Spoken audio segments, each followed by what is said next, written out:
Lacoons at the Wellness Radio TV is in Charleston, South Carolina, and you have no idea how excited I am today to be in the home of world-renowned artist, composer, thought-provoking leader, Jonathan King. Wow. And you know what? Let me tell you, look at this. This is incredible. You know, when you think about South Carolina, Charleston, South Carolina in particular, and you think about the beauty of this city, the Gullah people, and all the flavor, whether it's the food, whether it's just the lifestyle, and you're able to capture that in your work that you do, whether it is on stage, whether it is on canvas, or whether it's in your conversation and getting people to think about who we are and our contributions to the United States of America. Jonathan, thank you for sharing and willing to be here. A pleasure, Pamela. So excited, so excited. So first of all, for some of our audience members who have been under a rock and may not know who Jonathan is, tell them about Jonathan. Well, Jonathan Green is a 62-year-old African-American artist that hails from Gardens Corner, South Carolina. I was born in 1955, and I studied at the Art Institute of Chicago and traveled abroad often under various capacities. I worked at the House of Pierre Balmain, did a project with them, a freelance project with them, and then I had works that was on display in Paris for a while, and I just have a collection of friends from all over the world, so I had the opportunity to get to travel and meet with them and do things with them and work really hard in the studio here. And on that list, Maya Angelou and... Dr. Maya Angelou, whom I met through Dr. Richard Long, whom I met through Ransom Boykin, who was a writer, poet, activist, and boy, I tell you, the list just goes on and on. When I think about it, I worked with Mr. Alvin Ailey in a fundraising capacity when his company did, and Judith Jameson did, redid the works of Katherine Dunham. Mm-hmm. That was in the 70s. Mm-hmm. And I worked with the great artist, Mr. William Carter. Mm. My partner and I have a major collection that we've been collecting for 40 years of works mainly from the WPA period, which would include Mr. Charles White and Miss Elizabeth Catlett and Irene Clark, and the list goes on of the WPA people, Dr. Margaret Burroughs. And so we started showing that work at different galleries. We've been doing that in museums and cultural centers for about 20 years. And so how long have you been back in Charleston? I've been back in Charleston, downtown Charleston, about 5 or 6 years. Okay. I've been in the area for about 10 years. But you grew up in Gullah country. I grew up in Gullah country. This is all Gullah country. Everywhere black people are is Gullah country because they all emanated from here. Well, yeah, Sullivan Island, you know, it said that 80% of us are related to somebody that came through Sullivan Island. That's right. And even, you know, some of the people that left South Carolina went up to Nova Scotia, then went to other places, you know, Isadora Duncan, Warmth of Other Suns, Isabella Wilkinson. Mm-hmm. Her book was just so important in terms of helping people to understand that we moved westward as well. We not only went north and south, we went west. But in her book, she talks about this being the largest group of people to pick up and move in the history. That's right. African Americans moving from the South, the largest group of people in the history of mankind to do this massive migration. Well, taking our flavor all across the world, all across the United States and across the world. I really believe that we first came here on our own as just navigators and explorers and then contractors. And slavery started relatively late in terms of bringing an abundance of children from West Africa, because most of the people that were brought here on those boats were children. Mm-hmm. Prime Negroes, as they call them. Prime Negroes, as they call them. But the primeness of them being Negroes was the ingenious 20,000 year history of rice culture. So when the Portuguese sailed down the west coast of Africa in the 12th and 14th centuries, then they saw the west coast of Africa as the gold coast because of the harvest of the rice. And that's when the creativity of using human bodies as an economic tool began the transformation of West Africans to the Caribbean and to the United States. And rice was king way before cotton was king. Absolutely. Rice goes back to the late 1600s, and it started as inland rice, and but it was the technology of the Africans. They were so, I mean, if you can imagine anywhere where people have done something for thousands of years, you know. So rice is not just a food, a plant and a food. It's also a culture, and it's a culture that had been intact and survived for all those years. And they came and disrupted it by removing the young people. And when you remove the young people, the most gifted, talented people of any community, culture, you have taken away the soul, the art, the heart of the place. And you say that, Jonathan, and I think about just here in the United States of America, how we see our young people and their lives being disruptive. When we talk about African American males between the ages of 18 and 25 that are dying in the streets every night and being incarcerated, and the how our children are not being educated. I was at Kramer Middle School in Washington, D.C., just in the shadows of Frederick Douglass's home. You know, Frederick Douglass integrating that neighborhood. But I'm in this school and I am just, my heart broken in how these children are not being educated across the country. So you just said something critical. When you take away the youth, of a people, you destroy their culture. It cannot regenerate itself. Wow. And that's what has happened to West African people, and you know, so when you take that youth, that middle-aged school population away, you have the elders that are there. They have nothing to pass on to anyone. Wow. Wow. Ooh. The art is gone. You have no idea who you are, what you look like. And we are people that come from cave drawings. I mean, if people were doing art in caves back hundreds of thousands of years ago, then art is important. And for black people, our biggest problem, our major, major problem, is we don't have a culture of the arts in our lives, in our veins, in our soul. When we wake up in the morning, our young boys and our young girls don't have an artistic cultural activity to learn so that they can present, and in a part of that presentation they are growing and they're maturing and they know who they are. They don't have that. Wow. I'm in the home of Jonathan Green. Jonathan is an artist.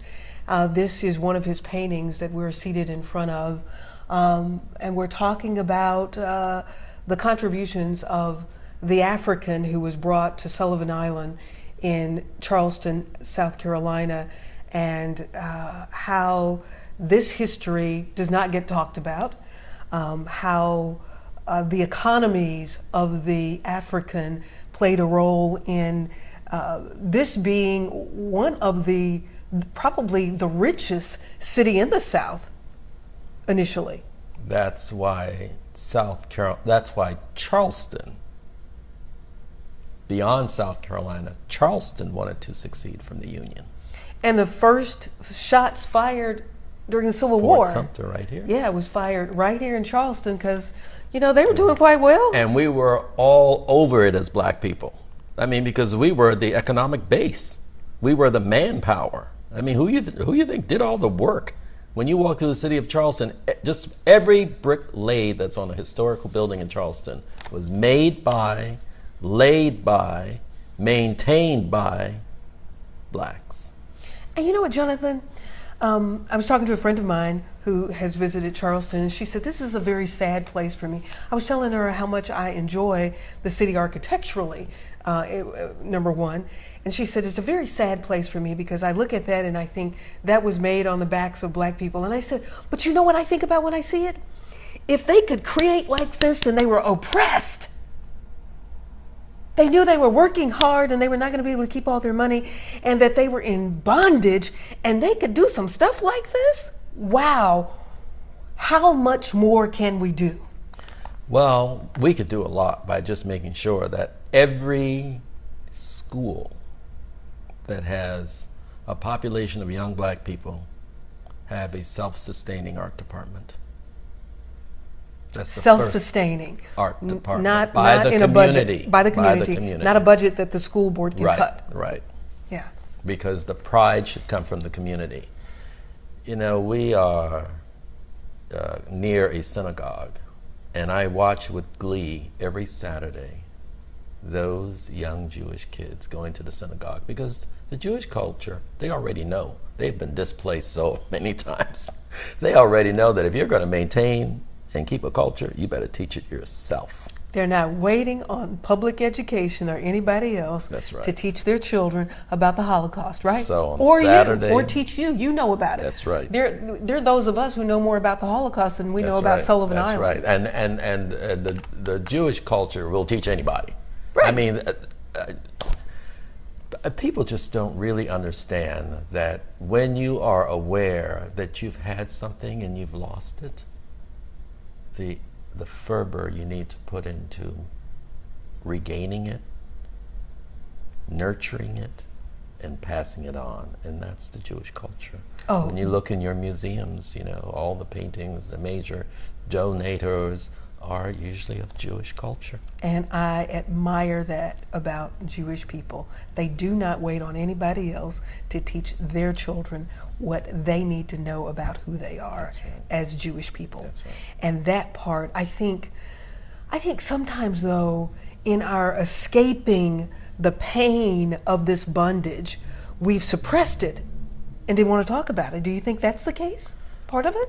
Well, I used to think that way, but I really don't anymore. Okay, well, enlighten me. What do I know? I just believe that the most important thing is to read something. And through reading, you will learn that you are no different than any other race or culture of people on this planet. They've all been victimized, abused, culture taken away from them. So that's nothing new. What is new is how you bring Africa back to the center of your existence. And that's through the arts, culture, work ethic, presentation, pageantry, visual presentation of self, and storytelling, and cooking, and music, and dancing. We're talking to Jonathan Green, who is an incredible artist, who is very thought-provoking. We're in his home in Charleston, South Carolina. Thank you again for inviting us to be here. As far as I'm concerned, we can't talk enough about what we're talking about now, and I hope it inspires you. I hope you will share this video, repost it, and encourage people to share and repost it so that they will know about Jonathan Green and the efforts. You're doing a project, world premiere of the Rice Requiem for Rice. Requiem for Rice. Tell us what Requiem for Rice is. Well, Requiem is a European description of a piece of music that is of having lost a mourning of someone, and so people have heard Mozart's Requiem, other requiems by other artists, but this is a requiem for the millions of people that lost their lives early, died early, by having been removed from Africa, brought here, worked in rice fields. They only lived about 10 years once they got working in those rice fields. Really? So the life expectancy was very short, and they just simply replaced them with another bunch or another crew of people. And but no one has ever mourned those people. They don't. They're scattered throughout this estuary, this landscape of the Low Country. Wherever there are plantations, there are now estimated some 502 plantation sites, and around each plantation site is a black community of people that have lived there for hundreds of years. And many of the African American people that were on heiress property have lost property because of tax, the increase of tax. And when towns develop and prosper and the taxes go up, and of course, you know, the elderly people, many of their children have left and gone north, west, other places. And so there's quite a hardship. So this piece of music is to first remind people of whom we are in our existence in early history. And to allow... And you're talking about the 1600s. 1600s, 1700s, and 1800s. And to allow people to digress and just get a sampling of the cultural capacity, the wealth and economic capacity, and the spiritual capacity of Africans. So the wealth, let's talk about the wealth capacity, spiritual capacity. Let's just start with spiritual capacity. What is it you are conveying through this Requiem for Rice? What I'm conveying from a spiritual capacity is the ode to Africa, the love of a culture that they were abruptly removed from as children. And there's no yearning like that of a child having been taken away from something.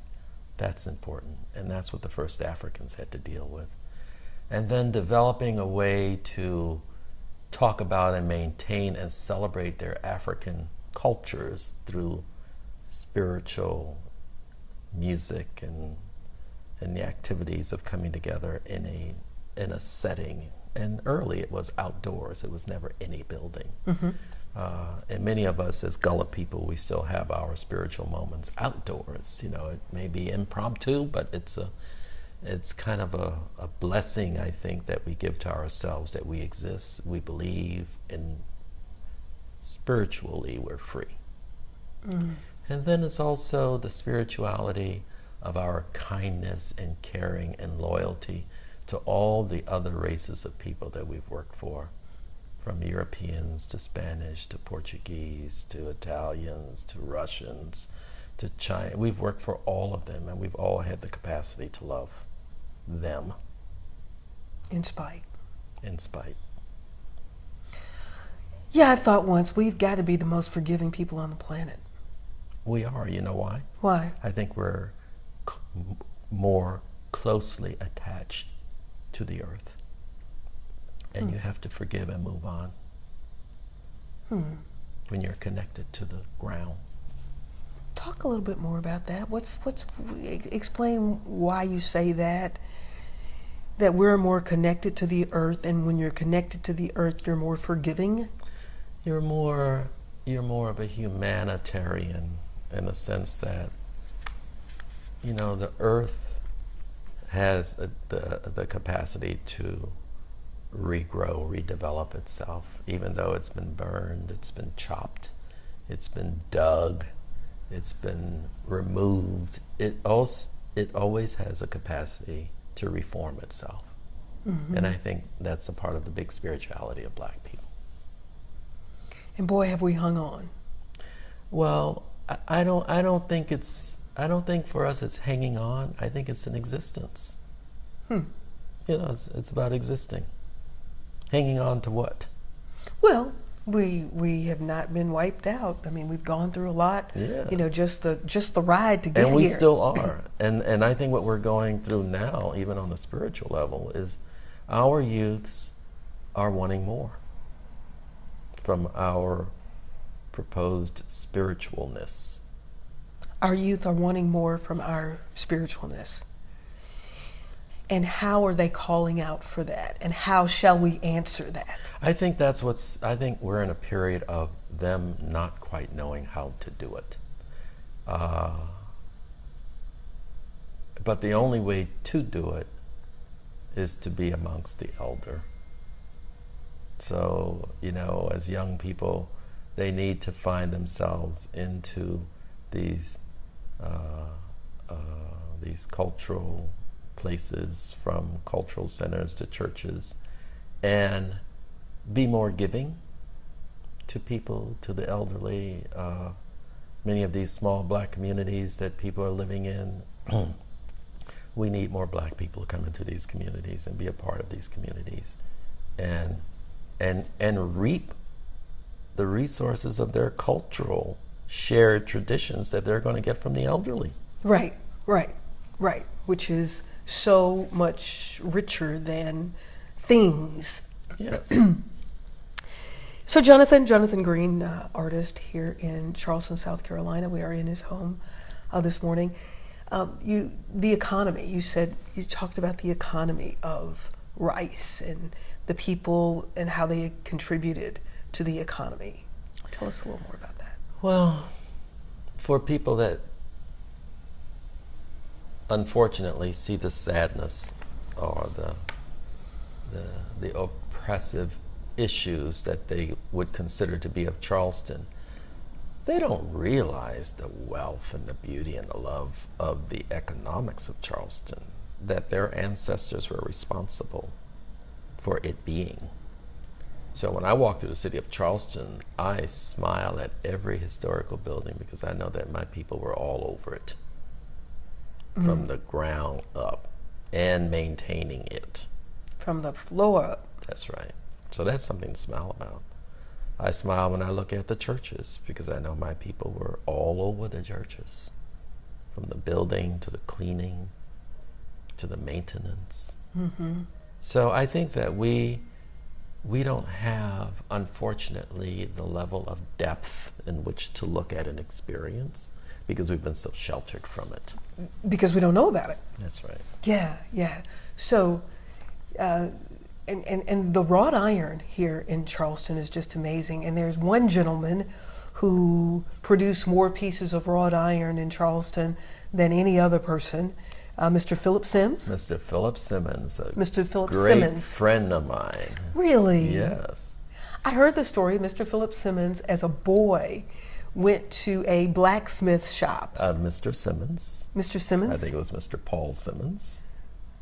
Oh, is that right? Yes. Paul Simmons, is that where That's Mr. where Philip Mr. Philip Simmons learned the work. And did he take on his name? No. Just happened to Just have, happened to have the same last to name? have the same last name. And that's where he learned. Yes. And when the owner of that shop got ready to retire, he just said to Mr. Simmons, "It's yours." Well, I mean, but And walked. that's apprenticeship. And, You want and he someone to didn't- carry on the tradition, Yeah. to pass it on. And he walked out the door, and Mr. Philip Simmons never saw him again. Isn't that incredible? That's an incredible story. Because he had passed on his Benin culture. Yeah. Ironwork mostly comes out of Benin culture. Okay. And he passed it on to his protege, Mr. Philip Simmons, whom he spiritually knew would carry on this work, and he did it until he died. And he was in his 80s. And that's his table. He was in his 90s when he died. He was in his 90s. Wow. And so he has the largest number. If you come to Charleston and you see wrought iron, it was more than likely produced by Mr. Philip Simmons. African American Not man. cast iron, wrought iron. Wrought iron, a difference. Big difference. Yeah. So we don't have enough of that, of our young people willing to sit at the feet of. And I have kind of an answer, I think, for that. Okay, what's your answer, Jonathan? And I'm going to base this on the world and history. Okay. So when we go into battle, one group against another, the first things that are done are the intellectuals, the artisans, are usually killed off. if they are not working for the other side. Women are raped, killed. The next generation belongs to whomever wins the war because of the rape. A lot of those people that had the time, such as your monks and your nuns, a lot of those people were gay people. Mm-hmm. Now, you look into African culture, there's no such word as gay. Right. It's just a part of the culture.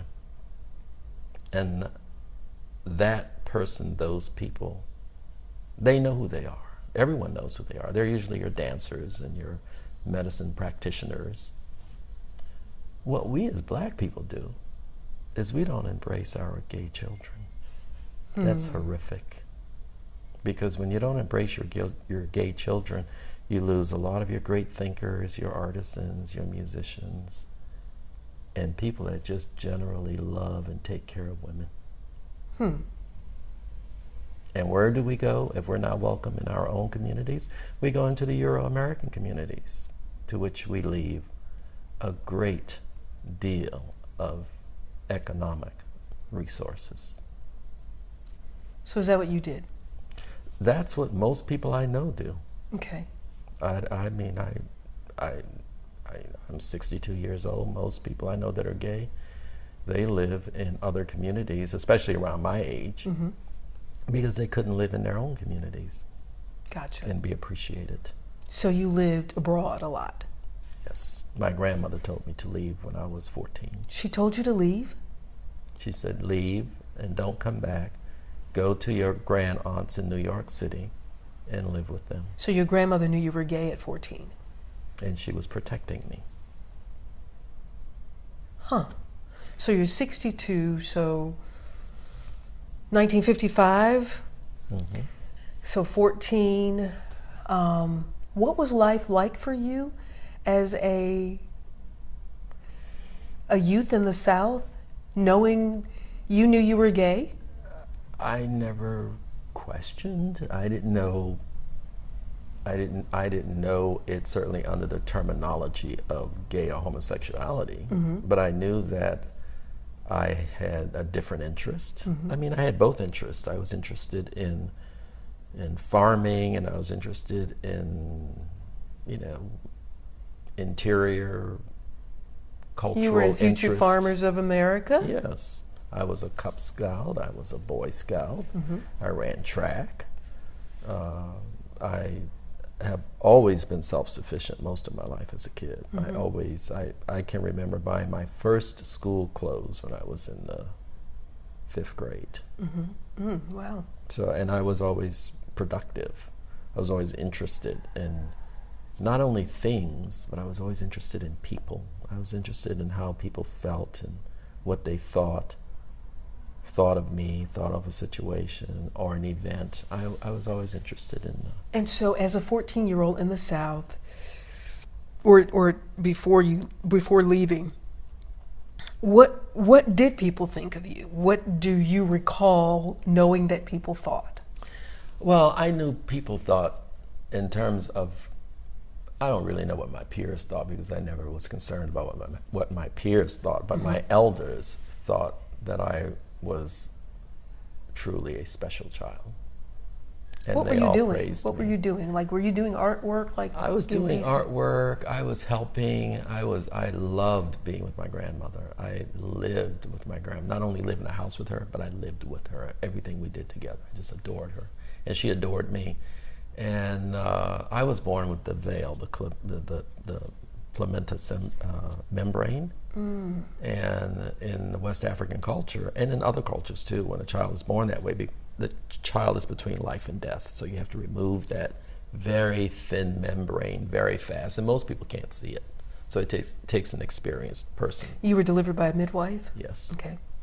And so that was a special moment, and my grandmother knew that it would be the equivalence of winning a lottery. To be able to have a child born that way, because the entire community will hear about it, will respect it, and will respect that child. So I was never around kids. I didn't play with children as a Really? child, only my immediate family. Really? So most people, when I return home, they know of me as, the elders would know of me as the child with the veil. Wow. And so I grew up having people step aside and offering me the best of things and always looking at me with curiosity. And so that's how I grew up. Wow. Well, thank you for inviting me here. Thank you for answering the phone when I called. And, well, you didn't kind of answer. You kind of did. It was answered. It was answered. It was answered. Wow, you are incredible. This is one of your many paintings. Yes. It has been said because you have a ballet. Yes. And Jonathan's artwork as a part of his ballet. Explain that, because I heard it described as the people that are part of this ballet dressed in the Gullah colors of Jonathan's art. Looks like they got dressed in a rainbow. How nice. That was said by Mr. Pat Conroy. How nice. That was very nice. And that's how I feel.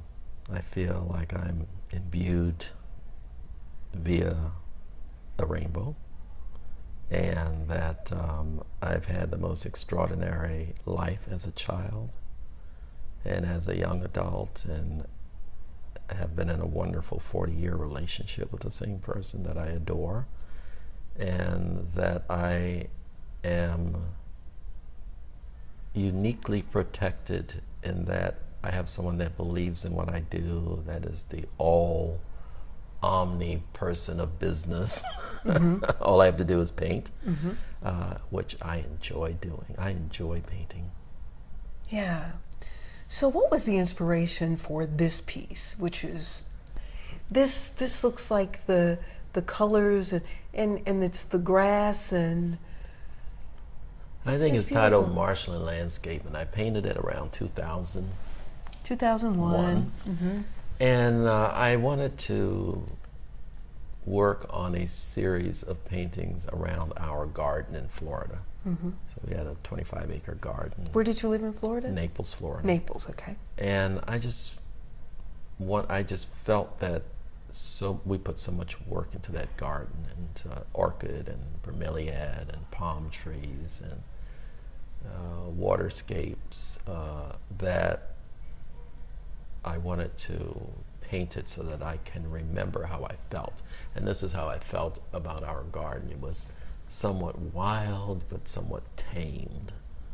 So talk about your art and the ballet, how you integrate the canvas to movement on stage. Well, it was very easy because I did the work, and William Sterrett, who was the artistic director, simply looked at the paintings and created vignettes around, specific paintings. And it was his imaginary skill as a choreographer. He was with the Royal Winnipeg Ballet, so he has great experiences in Las Vegas, all of that stuff.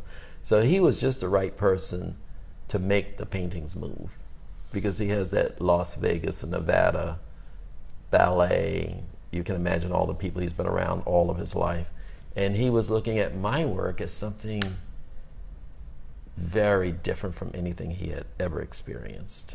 And he has a well-integrated ballet company in Columbia, South Carolina, and his dances are Russian taught in terms of ballet, which are the finest, considered arguably the finest ballet dancers are from Russia.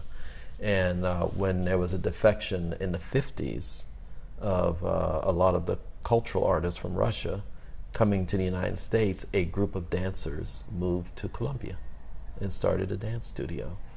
And out of that came the Columbia City Ballet. And the Columbia City Ballet, when I was giving a talk at the governor's mansion,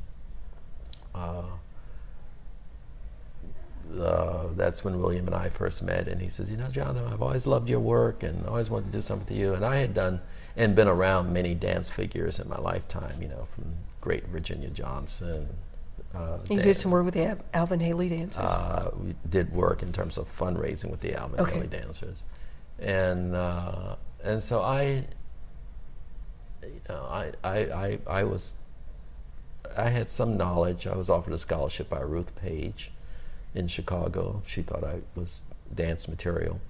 But I mean, art was I had so much passion about art, and I had a reason for art. My reason for art was to paint about the people that are of the culture that I'm a part of. And nothing is greater or bigger or more important than that in my life. And nothing ever can be. Because I'm leaving behind a facsimile of what they look like in terms of cultural behavior, just a glimpse. You know, I'm not trying to document every aspect of life, from, you know, pumping water to mixing up a bread or cooking foods. I'm just giving you an essence of the landscape and the people in the landscape, and a moment of solitude and beauty and romance and fun and activity, the things that most people don't regard black people as doing. Right, and as you're saying that, you know, for those who think about Charleston, it's like, where is he getting that? Where'd that come from? Because when I think about Charleston, I think about da-da-da, and they have their list. And it's all about how you see it. Not that the hideous oppression and the bondage of other humans did not exist, but you choose to see. I'm responsible for my generation. Okay. And that's what I saw in my generation. On the farms in Gardens Corner, in the cities in Charleston, Savannah, and Beaufort. I never saw anything other than people at their best, loving what they're doing and behaving likewise. So when you compare where it appears that we are heading, where we are, what's our solution? We can talk about the problems. What are our solutions? The cultural arts, because people have to start doing in order to believe, and from that they can present and engage and be a part of it. So every little African American girl, little African American boy should be raised within the confines of a growing culture of where they need to be as adults and what they're going to share with their offsprings as adults based on what they have learned. So that manners and protocol and dress behavior, respect for others, the visualness of whom they are and what they look like, and exploration of the mind through reading. Fundamental. This project, paying homage to those who died, making communities across the South very wealthy.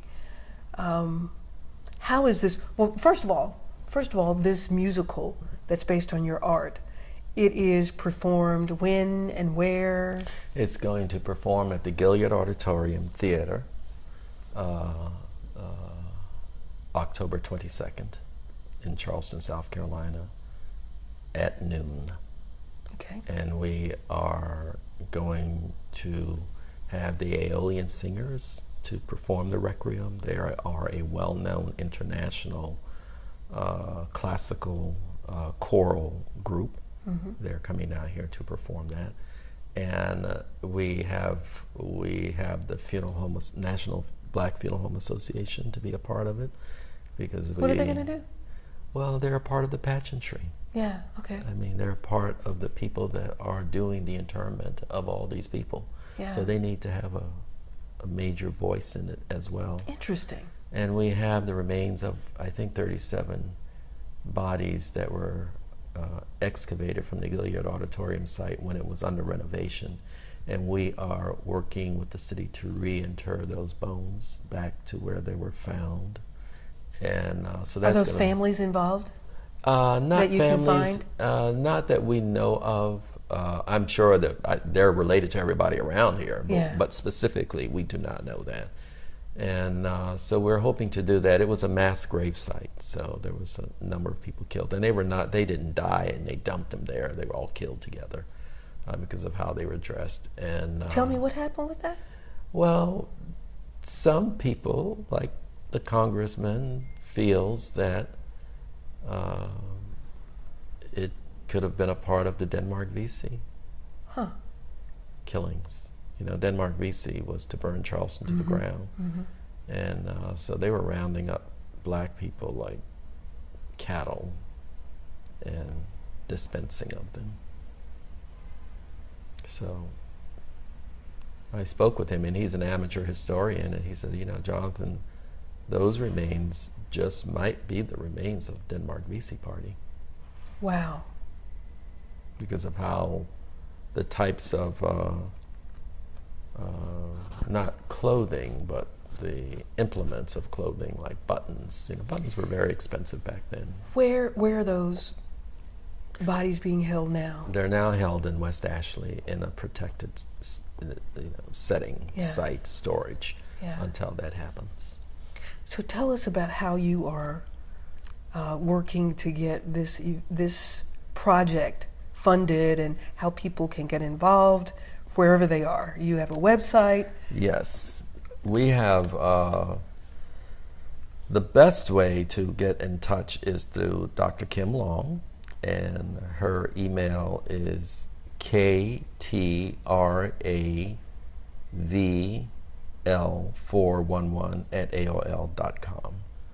And the number is 903-578-0199.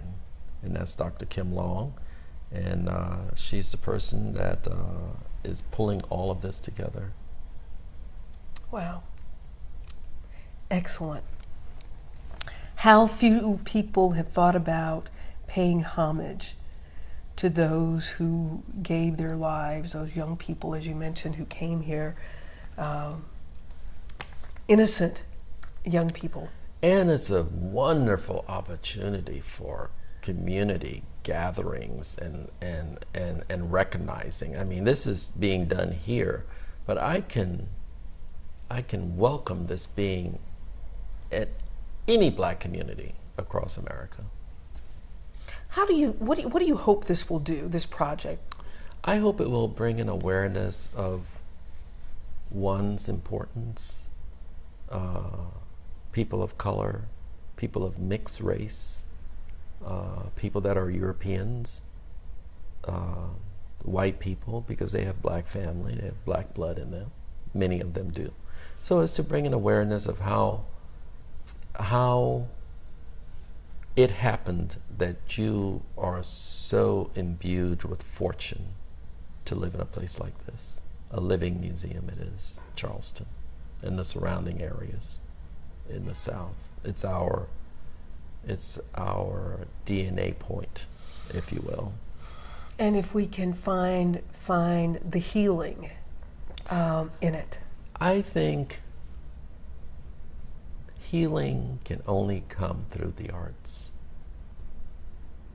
If there's no art interest, culture, or activity, you ain't gonna never be healed.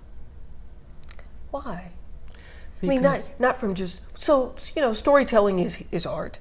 Storytelling is art, dancing is art, presentation of cultural activities is art, visual image making is art, from painting to drawing to statues to recognizing the importance of our historical figures within many of our small communities. Those people need to be memorialized. Absolutely. There should be a statue of them, Absolutely. something of them. Yeah. You know, I've had several people, as I've done many of these pieces about African Americans in various communities where I'm visiting, and they'll say, well, you know, in such and such town, this happened, this. Tell it. Tell the story. And show it. Oh, absolutely. That's what I'm saying. Yeah, we have social media now. Mm-hmm. You know, should be used for something other than. So look at it from this perspective, Pamela. What perspective? We have an estimated 502 historical plantation sites. All of them receive some type of federal subsidies. Around every one of those historical plantation sites are black communities.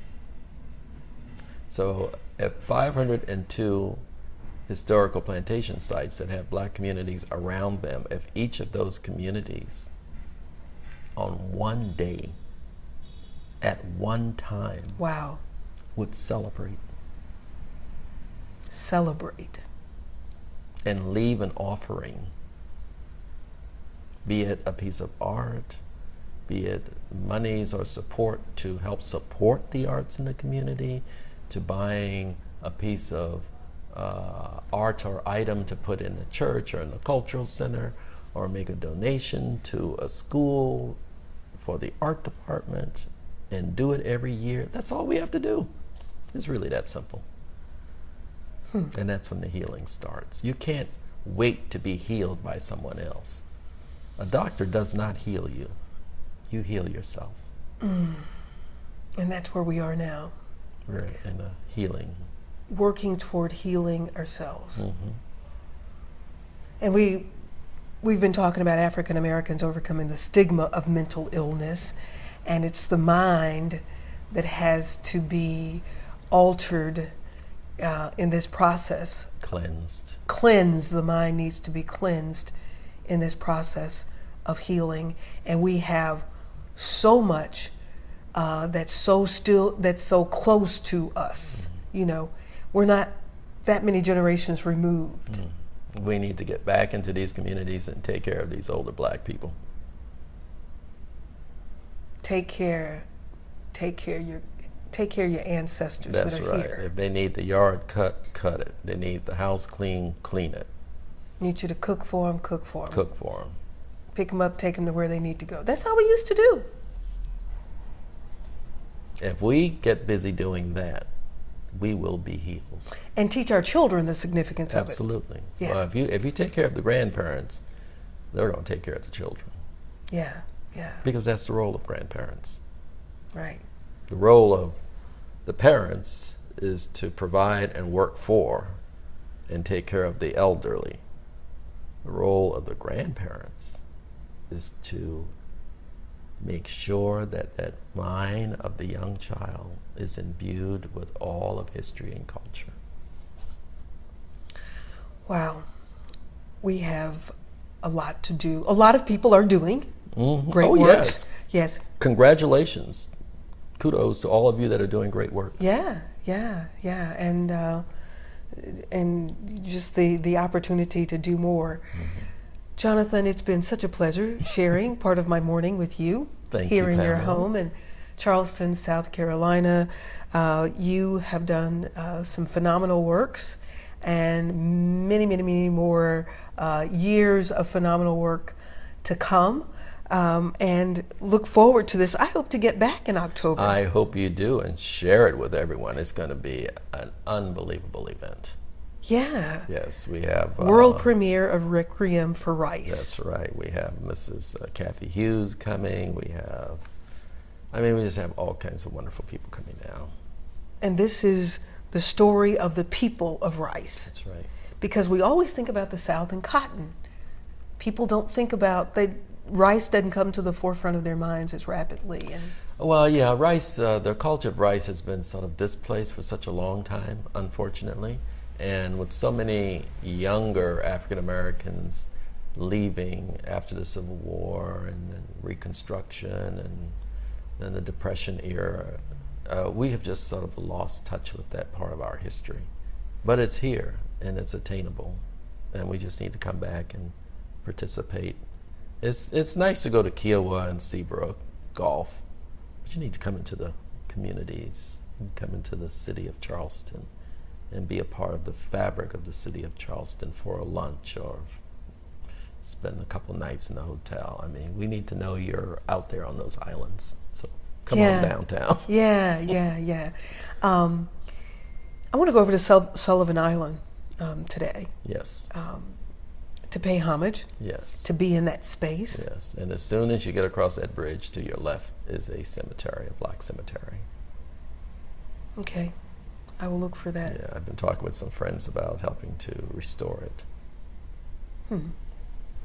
Well, you, as I said, yeah, you are doing some phenomenal things.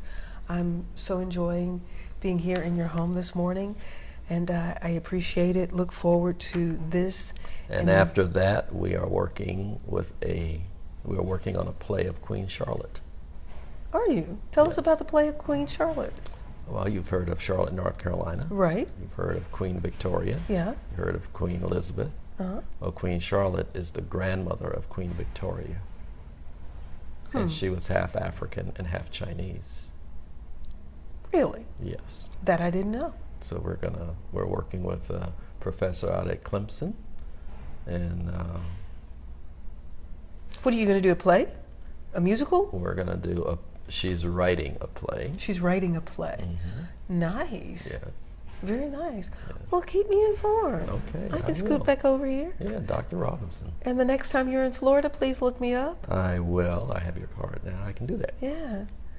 Mr. Jonathan Green, thank you so much. Pleasure, Pamela. Appreciate it. Enjoy the rest of Charleston. I plan to. Yes. I plan to. And thank you all so very much for joining at the Wellness Radio TV in Charleston, South Carolina. We will continue to bring you some of the very interesting sights and sounds and people like Mr. Jonathan Green at the Wellness Radio TV. I'm Pamela Coons. Remember, there is healing at the well.